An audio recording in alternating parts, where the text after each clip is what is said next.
આપણું પહેલું ચેપ્ટર છે કમ્પ્યુટર પરિચય, બરોબર છે? ચેપ્ટર 1 આપણું કમ્પ્યુટર પરિચય. હવે એના વિશે વાત કરીએ તો પહેલા તો કમ્પ્યુટરનો ઉપયોગ શું છે? શા માટે કોમ્પ્યુટર અસ્તિત્વમાં આવ્યું? કોણ કહેશે મને કોમ્પ્યુટરનો ઉપયોગ શું કરીએ છીએ?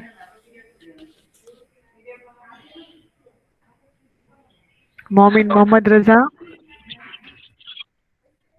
પ્રેઝન્ટ છે બેટા? Momin Mohammad Raza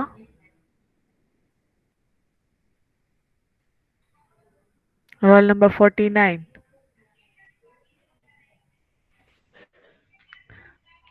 okay, roll number 25.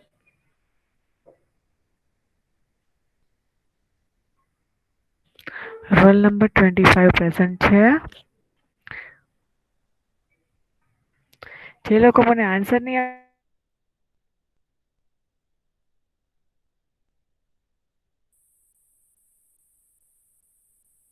Ma'am હું વાંચું? એબસન્ટ છે.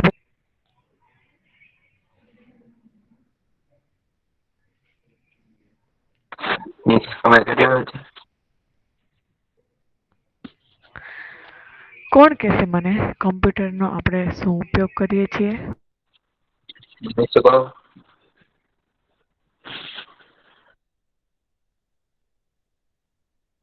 મેમ હું કહું?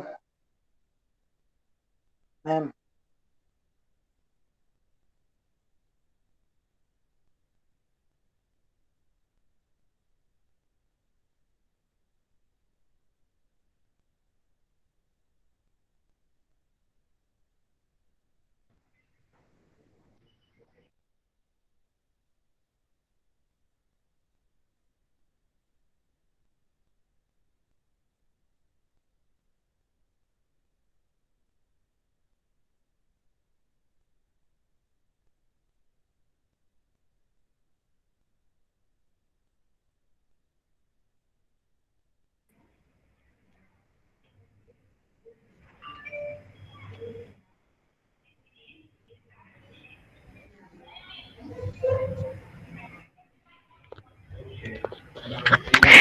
સારું, ચાલો. તમે લોકોને મને લાગે છે કે ખ્યાલ જ નથી કે કોમ્પ્યુટર શું છે, આપણે શું કામ એનો યુઝ કરીએ, બરોબર ને?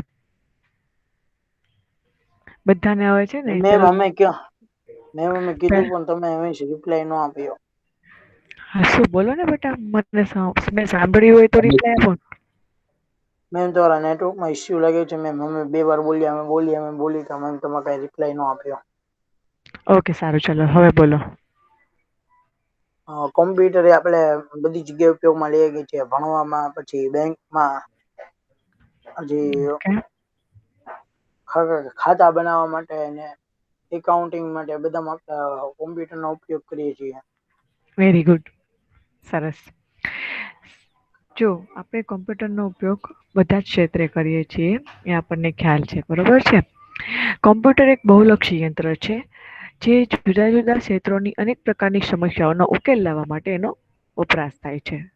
સમસ્યાનો ઉકેલ લાવવા માટે વપરાશ થાય એનો મતલબ એમ કે આપણને ખ્યાલ છે કે આપણે કોમ્પ્યુટર દ્વારા કોઈ પણ કાર્ય સરળતાથી અને ઝડપથી કરી શકીએ છીએ, બરોબર છે? તો એ બહુ મહત્વનું પાર્ટ છે કોમ્પ્યુટરનો કે આપણને કોઈ પણ કાર્ય છે એ ઝડપથી પાર પાડવા માટે મદદ કરે છે. કમ્પ્યુટરના ઉપયોગથી આપણે જે રીતે જીવન જીવીએ છીએ, કાર્ય કરીએ છીએ અને પ્રત્યાયન કરીએ છીએ, તેમાં પરિવર્તન આવ્યું. ઉદ્યોગ, સરકાર, શિક્ષણ, સંશોધન તેમજ મનોરંજન ક્ષેત્રમાં કોમ્પ્યુટર ખૂબ જ ઉપયોગી છે.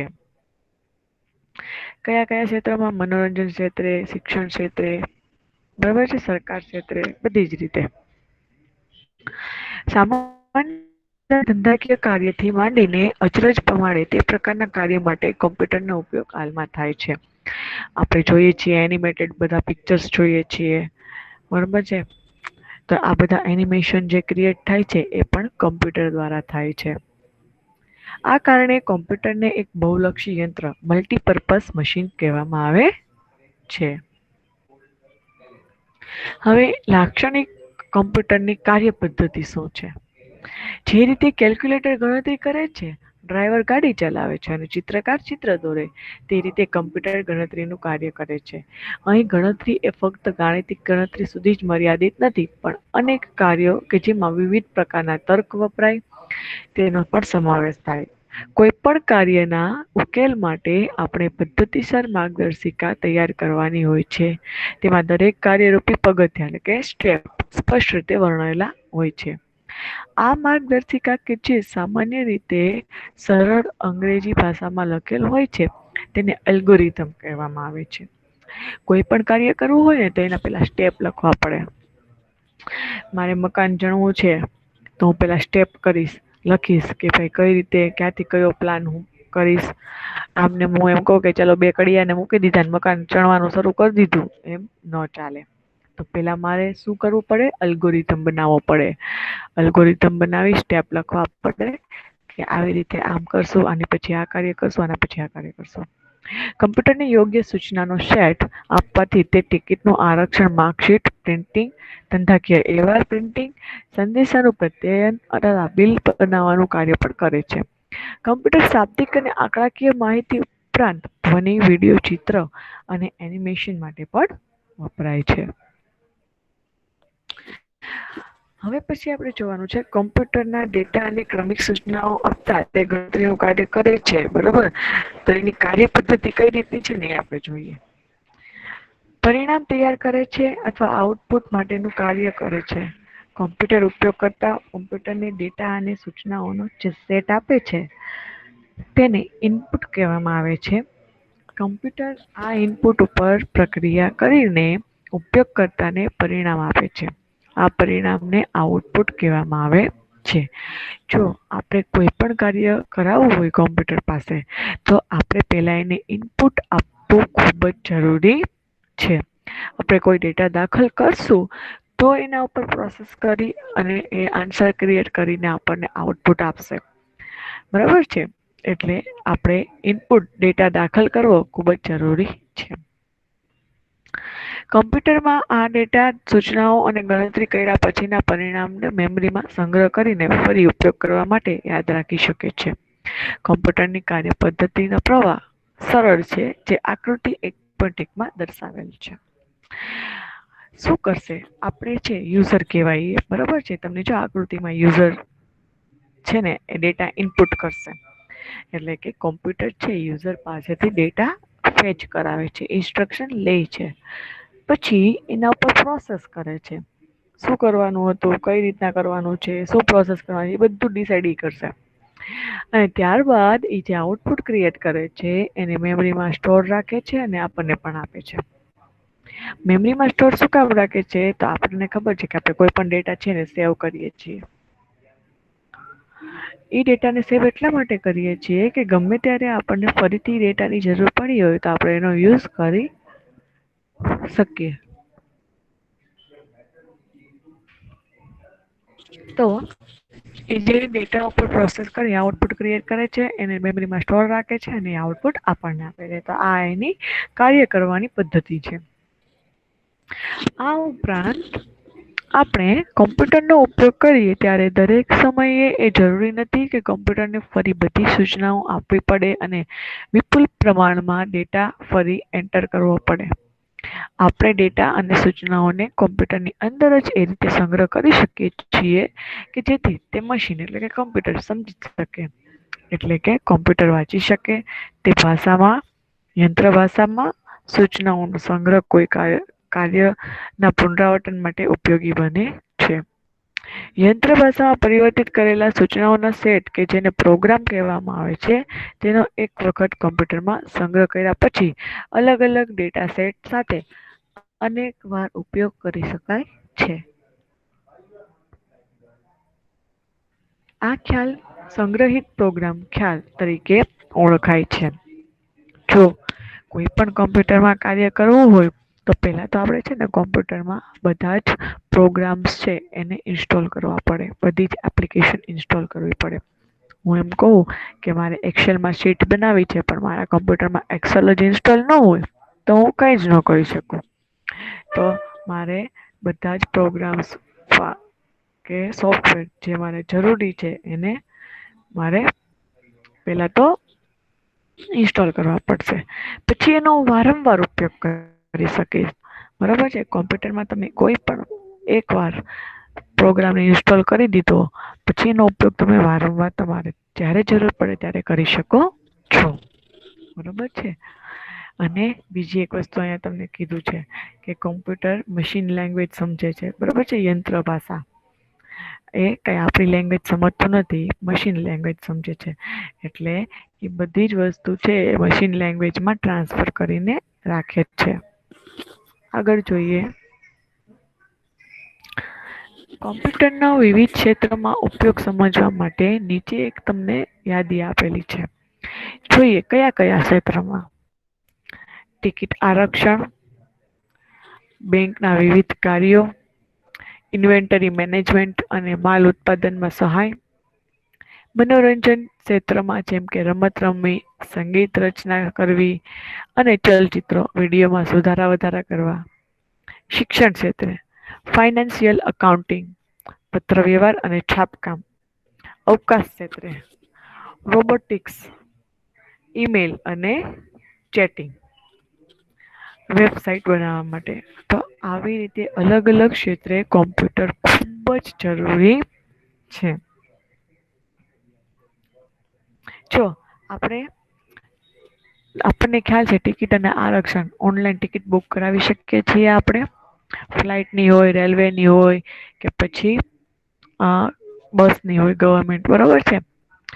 બેંકના વિવિધ કાર્યોમાં આપણને ખબર છે કે આપણે બેંકમાં જઈએ તો કેટલા બધા કોમ્પ્યુટર હોય છે.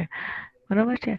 ઇન્વેન્ટરી મેનેજમેન્ટ અને માલ ઉત્પાદનમાં સહાય એટલે કે માલ ઉત્પાદનમાં અને ઇન્વેન્ટરી મેનેજમેન્ટમાં કઈ રીતે, તો કે તમારો કોઈ પણ બિઝનેસ છે તો બિઝનેસ રિલેટેડ તમારી પાસે કેટલો સ્ટોક પડ્યો છે, કેટલો સેલ થઈ ગયો છે અને કેટલો અત્યારે તમારી પાસે પડ્યો છે.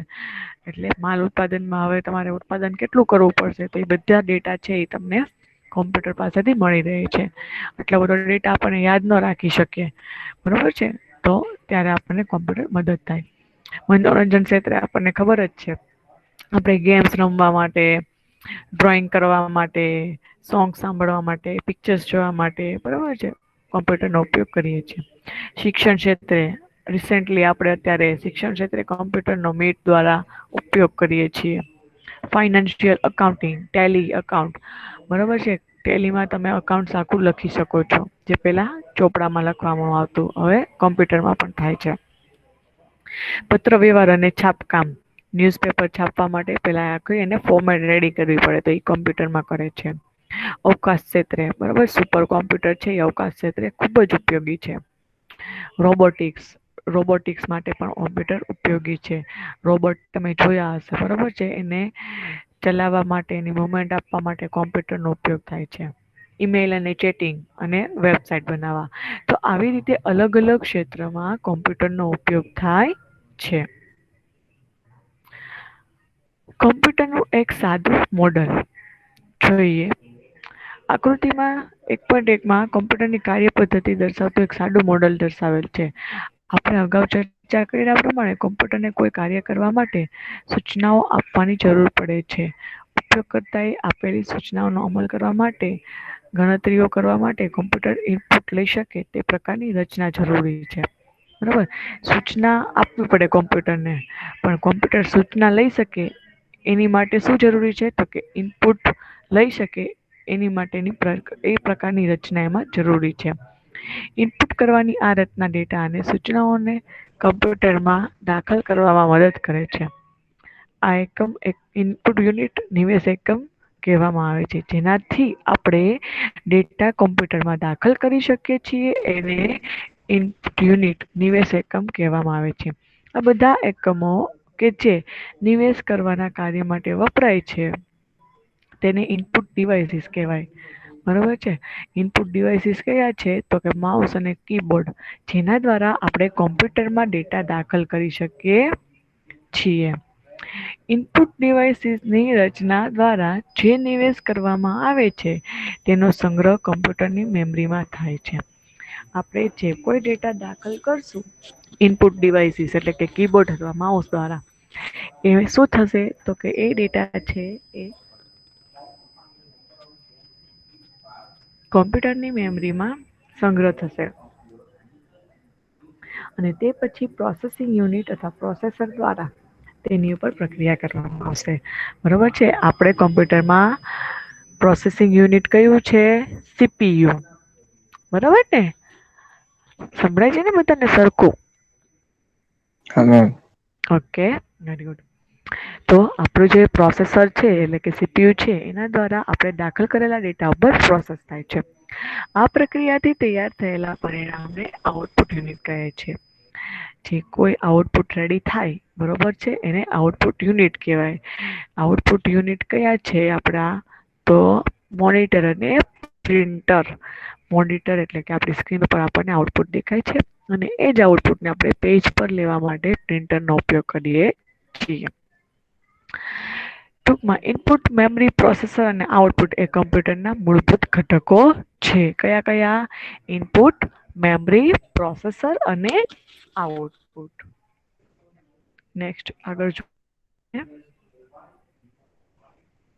હવે ઇનપુટ યુનિટ શું છે એના વિશે વાત કરી છે. આપણને બધાને ખબર છે કે ઇનપુટ યુનિટનો ઉપયોગ શું કરીએ છીએ. બરોબર છે. જોઈ લઈએ ઝડપથી. ઇનપુટ યુનિટ કોમ્પ્યુટરમાં ડેટા અને સૂચનાઓને દાખલ કરવાની સગવડ પૂરી પાડે છે.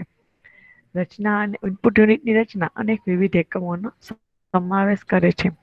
જેમ કે keyboard, mouse, joystick, barcode reader, universal serial bus એટલે કે યુએસબી એકમ, હાર્ડ ડિસ્ક અને કોમ્પેક્ટ ડિસ્ક. વિવિધ પ્રકારના ઇનપુટ એકમ જુદા જુદા સ્વરૂપમાં ડેટા લે છે. દાખલા તરીકે ડેટા અને સૂચનાઓને કીબોર્ડ મારફત દાખલ કરવાની રીત ટાઈપરાઈટરના ઉપયોગ જેવી જ છે.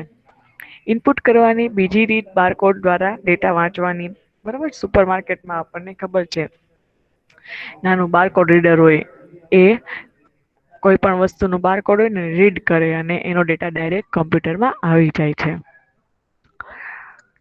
સુપરમાર્કેટમાં સામાન્ય રીતે બારકોડ રીડર જોવા મળે છે. જ્યારે તમે બિસ્કિટનું પેકેટ ખરીદો ત્યારે દુકાનદાર એક નાનકડું એકમ વાપરે છે અને તેની ઉપરના બટનને દબાવે છે. એક બીપ અવાજ સાથે બિસ્કિટના પેકેટ ઉપર છાપેલ બારકોડ વંચાય છે અને બિલ તૈયાર કરવા માટે કમ્પ્યુટરમાં તે માહિતીનો સંગ્રહ થાય છે. કમ્પ્યુટરમાં ડેટા ઇનપુટ કરવા માટે માઉસ પણ વપરાય છે. માઉસ એક એવો એકમ છે જે સ્ક્રીન ઉપરના પોઇન્ટરના હલનચલન ઉપર નિયંત્રણ રાખે છે. બરોબર. માઉસ નાનો એકમ છે જેના ઉપર થોડા બટન્સ હોય છે અને જેને એક સખત સપાટી ઉપર ફેરવી શકાય છે. માઉસ સપાટી ઉપર ફરે છે તે સાથે સ્ક્રીન ઉપર પણ પોઇન્ટર ફરે છે. આપણને બધાને માઉસનો યુઝ ખબર છે. માઉસ ઉપર ઓછામાં ઓછું એક બટન હોય છે. ઘણા ખરા ઇનપુટ ડિવાઇસ ડેટાને યાંત્રિક ભાષામાં પરિવર્તિત કરે છે એટલે કે મશીનને વાંચનક્ષમ સ્વરૂપ ફેરવે છે. બરાબર.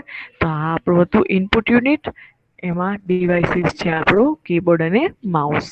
આગળ જોશું. હવે પછીનું છે મેમરી અને કંટ્રોલ યુનિટ. મેમરી છે ને એ બહુ જ મહત્વનો છે. આ જે મેમરી અને કંટ્રોલ યુનિટ છે ને ખૂબ જ ઇમ્પોર્ટન્ટ છે. શું કામ? તો ખાસ આપણે મેમરીને અનુસરીને જ કોમ્પ્યુટરનો ઉપયોગ કરીએ છીએ. ડેટા સ્ટોરેજ કરી રાખે છે એટલા માટે. જોઈએ. ઇનપુટ એકમો દ્વારા નિવેશ કરેલી માહિતીને કમ્પ્યુટરની મેમરીમાં સંગ્રહ કરવાની જરૂર પડે છે.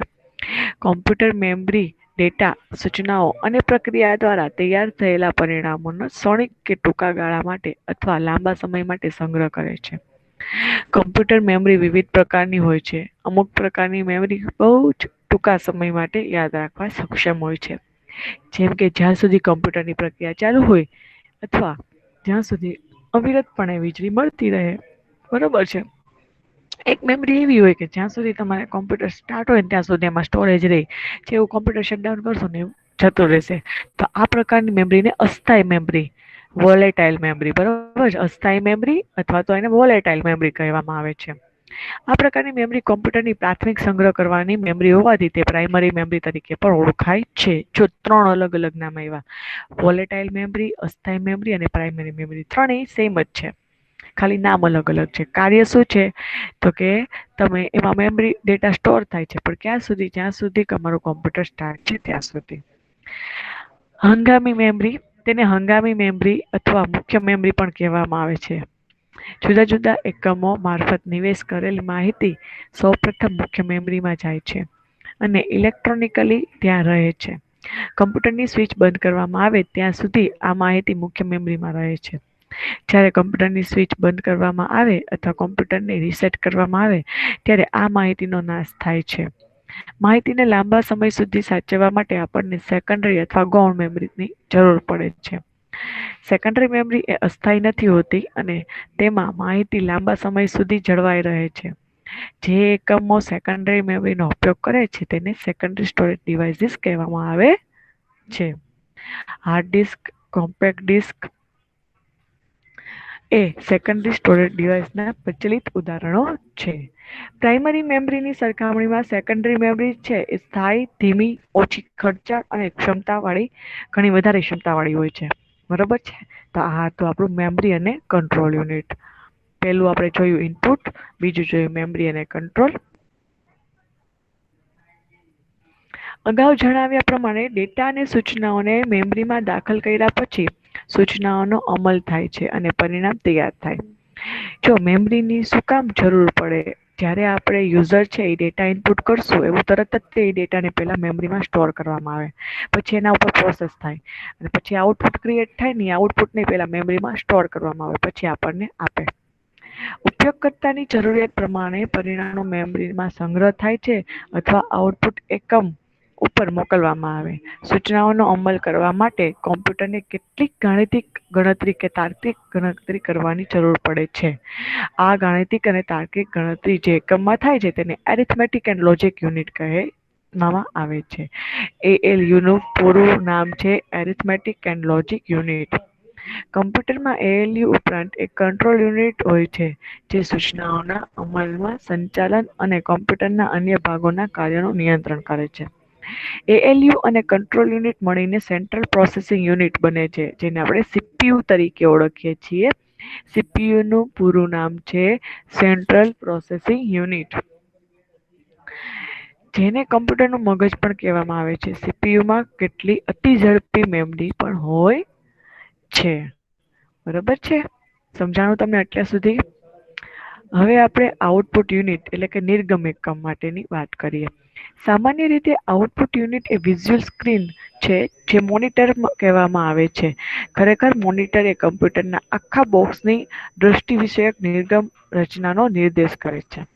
માહિતી પ્રદર્શિત કરતો સ્ક્રીન એ મોનિટરનો એક ભાગ છે. અમુક સમયે આપણે મોનિટર અને સ્ક્રીનને સમાન ગણીને બંનેમાંથી કોઈ પણ શબ્દનો ઉપયોગ કરીએ છીએ. અગાઉના મોનિટર શ્વેત, શ્યામ અને રાખોડી શેડના હતા અને તેમાં ફક્ત શાબ્દિક અને આંકડાકીય માહિતી જ પ્રદર્શિત થતી હતી.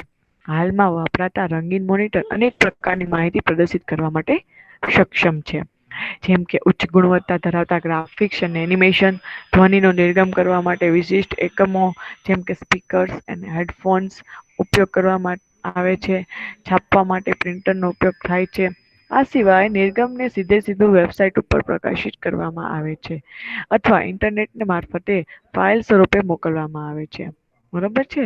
તો ઇનપુટ યુનિટ જોયું, મેમરી અને સ્ટોરેજ એરિયા જોયો અને આઉટપુટ યુનિટ જોયું. જો આ આખી કમ્પ્યુટરના મૂળભૂત ઘટકો છે. ઇનપુટ યુઝર્સ દ્વારા ઇનપુટ કરવામાં આવે, ત્યારબાદ આવે સેન્ટ્રલ પ્રોસેસિંગ યુનિટ, એમાં આવશે કંટ્રોલ યુનિટ અને એરિથમેટિક લોજિક યુનિટ.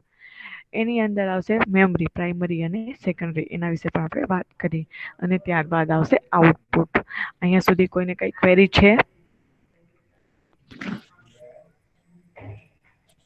બોયસ, કોઈને કઈ ક્વેરી છે બેટા? આપણે આટલી આજે જે કઈ વાતચીત કરી એમાં કોઈને કઈ ક્વેરી હોય તો પૂછો. નહીં મેમ. વેરી ગુડ, સારું. ચાલો આપણે આજે અહીંયા સુધીનું જ રાખશું. હવે છે ને તમારે લોકોને એક જ મિનિટ, સોરી.